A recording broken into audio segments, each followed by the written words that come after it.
జగన్మోహన్ రెడ్డి గారి సంతకం తోటి మరి అందరికీ ఐడి కార్డ్స్ రాబోతా ఉన్నాయి. వాళ్ళందరికీ ఐడి కార్డ్స్ వచ్చాయంటే ఖచ్చితంగా వాళ్ళ జాబితా మరి జగన్మోహన్ రెడ్డి గారి దగ్గర ఉంటుంది. వాళ్ళు జగన్మోహన్ రెడ్డి గారి మనుషులు అన్నట్టు జగన్మోహన్ రెడ్డి గారి మాటల్లో చెప్పారు. సో ఆ రకంగా అందరూ కూడా ఎవరెవరికి ఏ విభాగంలో ఇంట్రెస్ట్ ఉంటే ఖచ్చితంగా ఆ విభాగంలో మీ అందరూ కూడా పేరిచ్చి ఈ చక్కటి అవకాశాన్ని మీ అందరూ కూడా సద్వినియోగం చేసుకోవాలని తెలియజేసుకుంటూ మరి ఇంకొక వాళ్ళందరికీ కూడా ఇలా 7,000 నుంచి 8,000 మంది ఎవరైతే మన అందరూ కూడా నమోదు చేసుకుంటారో వాళ్ళందరికీ ఇన్సూరెన్స్ కూడా రాబోతుంది.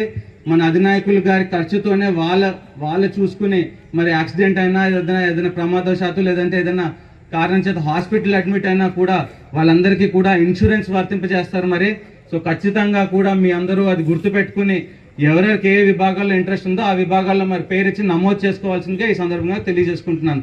అంతేకాకుండా ఈ ఇచ్చిన కమిటీలే కాకుండా ఎక్కడైనా ముస్లిం సోదరులు ఎక్కువ ఉన్నారు, మీకు ముస్లిం అనుబంధ కమిటీ వేసుకోవాలంటే ఖచ్చితంగా వేసుకోవచ్చు. ఎక్కడైనా క్రిస్టియన్ మైనారిటీ సోదరులు ఎక్కువ ఉన్నారు అక్కడ కూడా వేసుకోవాలంటే ఆ రకంగా కమిటీ వేసుకుని మీ అందరినీ ప్రోత్సహించడం జరుగుతూ ఉంది.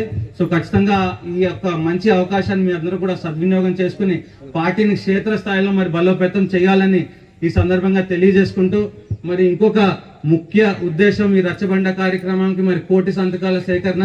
మీ అందరికీ తెలిసిందే, పెద్దలందరూ కూడా చెప్పారు.